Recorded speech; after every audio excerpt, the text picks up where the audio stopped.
Welcome to In Our Community. I'm your host Vidya Pradhan, and my guest today is saxophonist Kevin Moore. Can we start again? Start again. Oh, sure. Yeah. Is that how you say? Welcome to In Our Community. I'm your host Vidya Pradhan, and here we have our guest today, musician Kevin Moore. Kevin, take it away.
Kevin, that was great.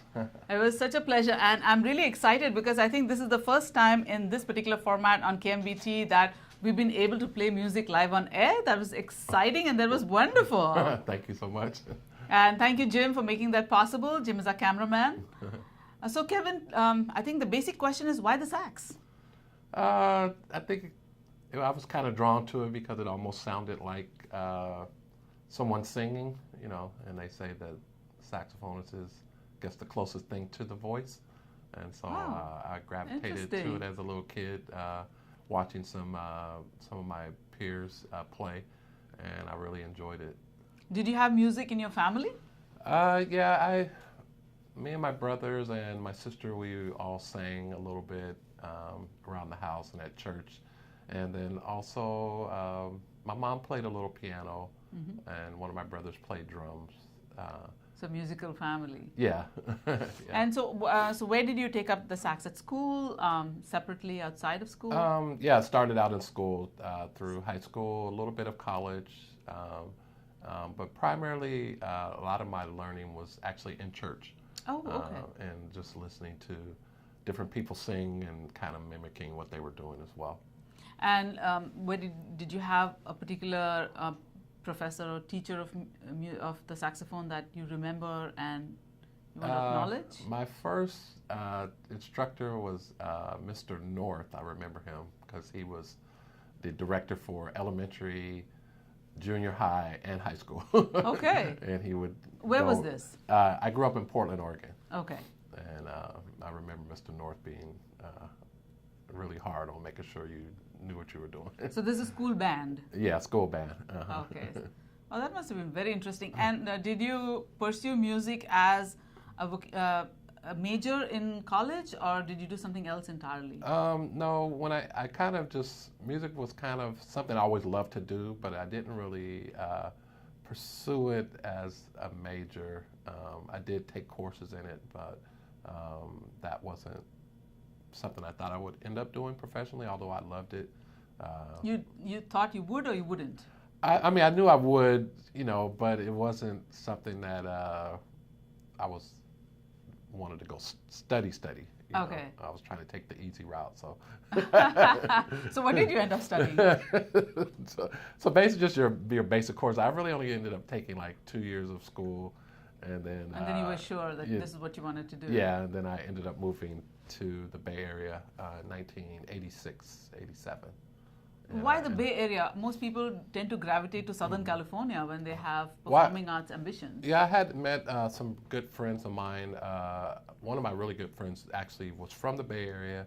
He moved to Portland with his father, who was a longshoreman, and we went to high school together, and he used to come to the Bay Area during the vacation time, spring break and holidays, and I would come with them, and I met some really great musicians, so I was like, that's where I wanted to go. So. And this was in the 80s, you said? Yeah, late 80s. So what was the music scene like then, in those days? Here in the Bay Area, or here just in the Bay Area? I mean, it was great. One of my closest friends and old roommates, Mr. Carl Wheeler, who was with the prominent group Tony, which is from the Bay Area, and I'm trying to think, there are some other guys that I've met, but So it was a pretty vibrant scene, you would say, musically? yeah. Musically, I mean, Bay Area's always been known for its musical scene and great musicians and great groups that have come out of the Bay Area. And back then, it was kind of really thriving, still pretty big with a lot of your festivals and concerts and things that would go on. I think Bill Graham was really promoting a lot of music here in the Bay Area. So, yeah, it was. So were you able to do music full time? Back then, no, I wasn't. I was offered 3 different opportunities, and I didn't go with them because strict church upbringing. I didn't. I turned down Tony. Oh my goodness! I didn't. I was offered an audition with Sheila E., and I didn't do that. And then there was another group, Digital Underground, and my heart just wasn't there, and I just kind of stuck with gospel. Okay, okay, and you stuck with gospel. And where would you get the opportunity to play this professionally? So with gospel, it's a little different. As an instrumentalist, you kind of basically travel to different churches here in the area, and I've traveled across the country and internationally. And you actually, I think there's more opportunities that are easier to get into when you're doing gospel or Christian instrumental than you would be on the other. I see. So tell me about a memorable international experience with traveling with the saxophone. I went to London one time, and first time going to London, and my wife went with me, and of course she got jet lagged, and so I had set everything up to share at a couple churches there. And so we arrived on Saturday, and Sunday morning she did not move. She slept. So I had to find my way via what they call the underground.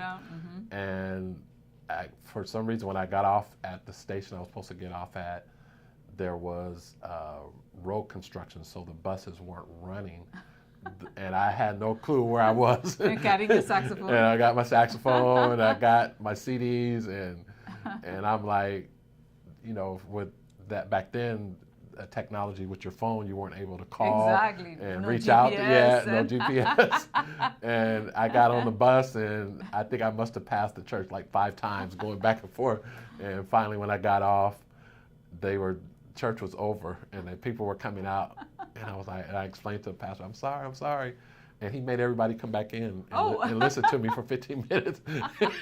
He said, you didn't come this far for nothing. So that was a great experience. What's the reception like here in the various venues you've performed? Where do you think people are most appreciative of gospel jazz? Well, I mean, because gospel jazz can be universal. If you don't even know that, some people don't even know it is gospel because it still sounds like smooth jazz. And I think it's more of your presentation, how you do it.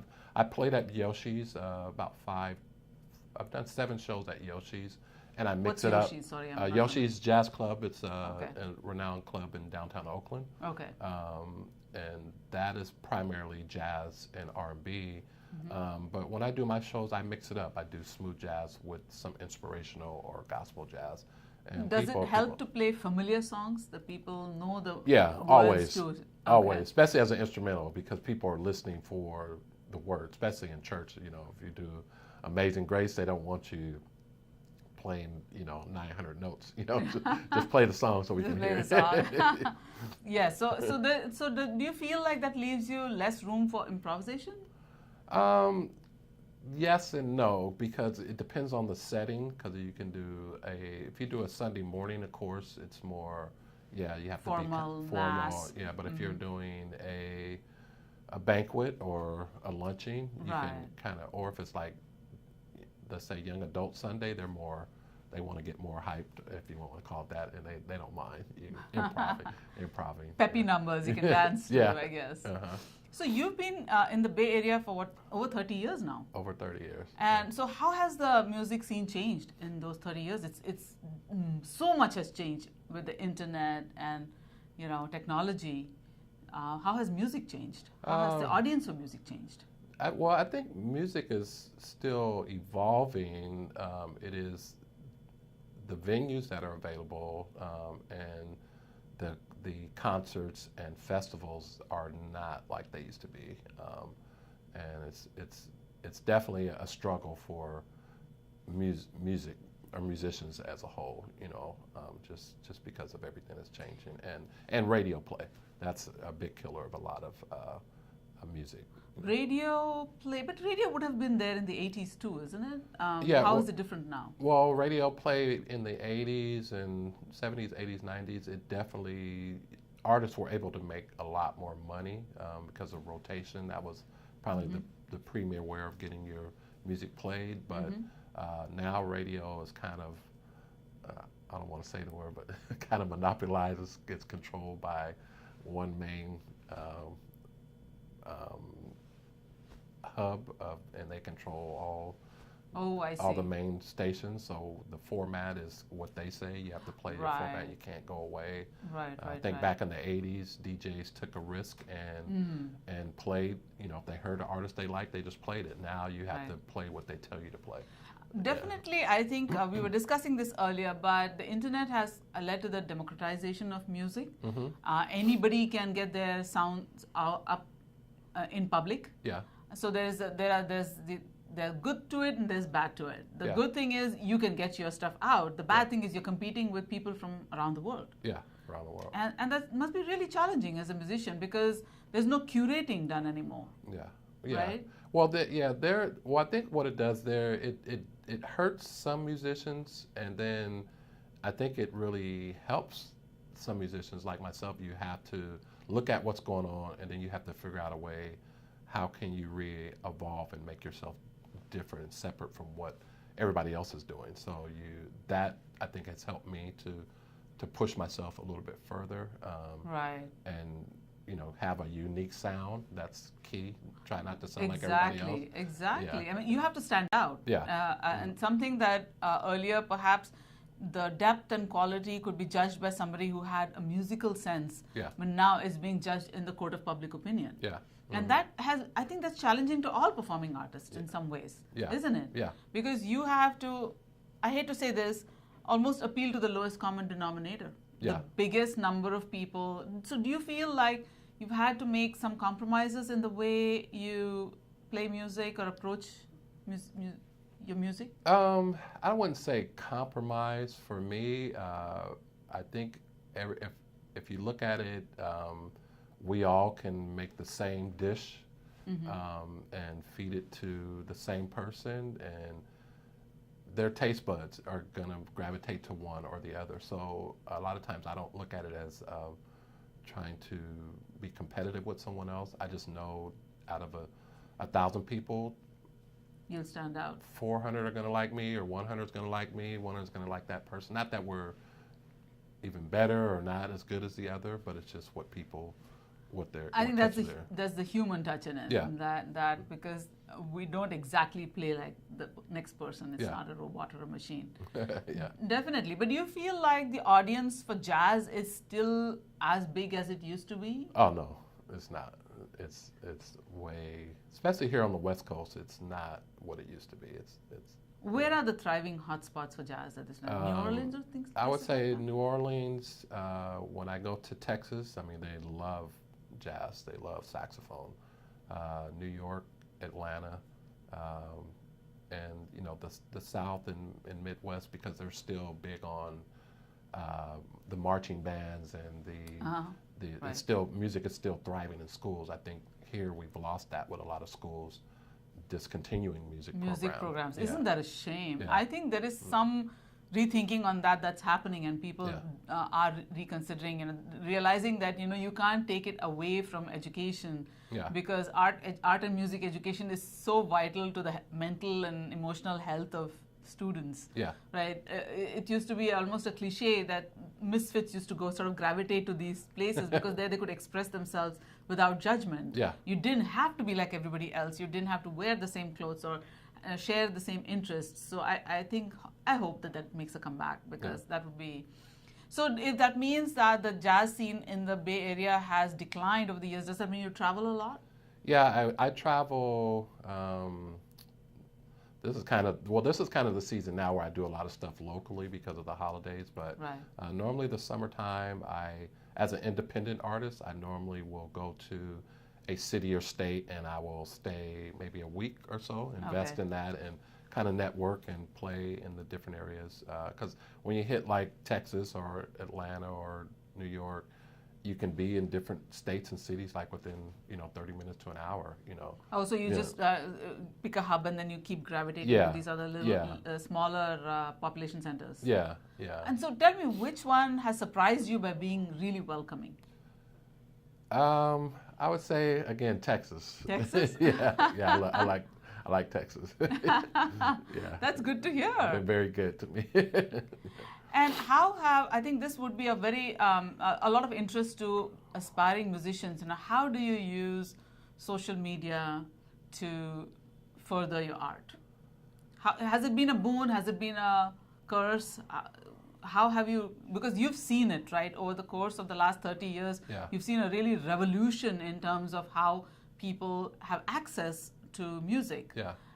And also the attention spans, right? So there's a lot going on with social media. And as a musician, how have you coped with that?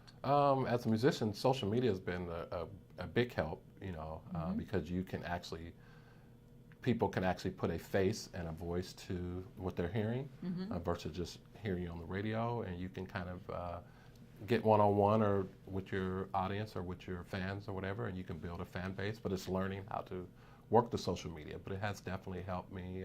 I actually do a show on Wednesdays at 3 p.m. on my Facebook page. Live stream? Live stream. So let's repeat that for the viewers. So every Wednesday, Every Wednesday. 3 p.m. local time. Local time. It's Facebook Live on what's your page? On that page, it's called Kevin Moore on Sax. Kevin Moore on sax. That's Moore on sax. Wonderful. I'll be looking forward to that. Okay. And but you've had to teach yourself, right? I mean, this must have been very new to you when it first came out. Yeah, so I just watched a bunch of different YouTube clips, and I had a friend in New York that actually helped me set up how to best set up your stream, what camera to get, and it's an investment, Right. A lot of stuff I actually had So in you my do it garage. in your house? Yeah. In your okay, in your garage. Yeah, yes. when my wife's at work, so I don't disturb her. But So have you converted it into a studio? well, if we can get one of the kids out the house, we probably will be able to use one of those rooms, but they're not leaving. But how do you sound acoustically set it up? So I have a professional mixer and mic, and similar to, I don't have an elaborate camera like this, but I have a camera, and I use the what they call the OBS system, and it definitely helps the stream look really clean, and Okay. backdrops. I'm learning how to do all my editing afterwards. Nice. yeah. You have quite a bit of learning, right? Yeah. So what do you do in your? How long is the set, and what do you do in? Normally I try to limit it to 20 minutes. I may go 30, but if I go 30, 10 of that is probably talking and just kind of replying to people's comments. But it's just sharing. I call it Worship on Wednesday. So Okay. just kind of people who may be at their job or at home just relax. I just give them some relaxing music to get them through what I Hump call day. the hump day, and get them through the rest of the week, and give them some encouraging words and tell them about my website and my music, and then I'm done. So you play a gospel set. I mix it up, yeah, predominantly gospel, but I mix it up sometimes, and then like I said, afterwards I'll reply to everybody's comments. I've had people as far as Amsterdam, London. Nice. Yeah, Nice. so yeah, it's international. That's what I like about Facebook. Yeah. And to contrast that, you also play on BART stations sometimes. Sometimes. So tell yeah. us a little bit about that. Yeah, so BART High station. tech and low tech. BART station was more of a networking thing for me when I started doing smooth jazz. I didn't have a smooth jazz fan base, so I said, let me go out, and I heard guys playing around the BART station, and I started doing it. And my first 3 shows at Yoshi's was sold out. Because of this. Based upon inviting people from BART station. Oh, so you hand out flyers. Flyers, and they heard my music. Oh, we're coming, and I was really surprised. And so yeah, BART stations, it's definitely, it keeps you humble too. Yeah. But I get a lot of. Now, Bay Area audiences will know this, but for everyone else, the BART is the local train station. yeah, BART is local train station. And which particular station do you prefer? I used to prefer Montgomery and Embarcadero when they had Starbucks. When they had Starbucks, but Starbucks left. So you left too. Yeah. Well, I don't drink coffee, but you had a lot of people that yes. came to Starbucks, in the morning. That's right. So San Leandro and sometimes the Oakland Coliseum, I'll rough it there, but San Leandro is preferably where I like to play. It's more relaxing. It's my hometown, and so that's where I am. So do people reach out to you while you're playing? Do they have any thoughts on your, do they give you feedback? Yeah, they give me feedback. They give me suggestions. Hey, I'd like to hear this song next time. And they'll, I've gotten banquets, weddings, and all kind of things just hanging out at the BART station, corporate events. That is cool. Yeah, it's been good to me. So do your kids follow you in this? Do they play? No, my daughter tried to play for maybe a year. She said it was too heavy. Yeah. So, and then my son, they both sing though very well. They both sing. Yeah. It takes quite a bit of dedication for to play an instrument. I think way more than voice, for sure, because if you remember that show Mozart in the Jungle, that there was this oboist, right, and she used to practice 5 hours a day. I mean, is that what you do? I do maybe, now that I'm older, maybe 2.5 hours. But my style is a little different. I actually play like a singer. So my style is more, I will listen to a song and I would say, what would a singer do? And so I'm more. So it's like you're the voice. Yeah. So it's a different style than your traditional straight ahead jazz. Yeah. Just explain that to me. How is that different? Well, you're not. What do traditionalists? Well, because in the straight ahead jazz, you're hearing a lot of more scales, and you're hearing a lot of more. Okay. Improvisation and stuff. Yeah, improv. Or when you're playing like I do, I'm actually singing the song. Right. That you're singing the melody. Yeah. So do you have backup? Yeah, I do, depending on the budget. You mean for events? No. I mean, even when you're playing, or say on the BART station or doing your Facebook Live Yeah, stream, I have background tracks. Background tracks, you have it. So you it's like a karaoke, but with the saxophone. Yeah, but the production quality is better than karaoke. I'm sure it is. After you're trained to be a classical musician, that's wonderful. So if you had a youngster who was interested in taking up an instrument, would you recommend the saxophone? Oh, of course, yeah. I would recommend the saxophone. I would tell them first, before investing in a saxophone, have your parents purchase a recorder, which is a plastic clarinet. Like a flute. Yeah, it's like $3. You blow on that for a month, and just to see if you don't faint or fall out. Okay. And then. Oh, so that's a good starting. That's a good cheap start. Yeah. Right. Because they can be expensive, and if you want, maybe gravitate to the clarinet from there. Okay. And then the saxophone or Did you do that? No, I went from the zero to saxophone. I actually didn't even have the recorder. We had when I was a kid, we had the little plastic machine guns that you squeeze and they make the machine gun noise. Yes. And it had broke, and I started using that like a kazoo. Oh. And then my mom saw I was really, I was playing along with records, making humming, and she actually rented a saxophone first. Oh, straight from the get-go. Yeah. And you didn't faint. No. So you're still here. Yeah. So recorder, clarinet to saxophone. Or recorder, flute, saxophone, because flute and saxophone are basically in the same family. Same way to fingering, Yeah. same fingering. I see. Yeah. And would they have to, again, I think you'd have to be pretty dedicated to be able to find the time to practice 5 hours a day. I don't think many students these days can do that. How does one fit in music into kids' busy schedules these days? Yeah, I think it's all about scheduling like they do everything else. Cut out maybe 30, 40 minutes of television, or their not Atari, but what is it Video now? games. Video games. That's a 30-year-old musician talking about. And schedule some practice time. And there is so much software out there now that they can use. One in particular I give tell my students, it's called Smart Music, smartmusic.com.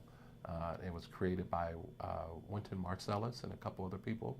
But what smart music does, instead of them sitting just reading music and they're bored, they can pull the music up in smart music and they can play along with it, and it has backing tracks. So you have this experience. Yeah. I think that's a great idea because kids these days not that patient, I'm guessing, and so this gives them that authentic feel of performing. Yeah, and it's about $40 Smart a year music. for the software. Okay, so that's I mean, great. they're going to pay more than that in private lessons. So $40 a year is not bad investment. So when you say students, I'm guessing you're teaching.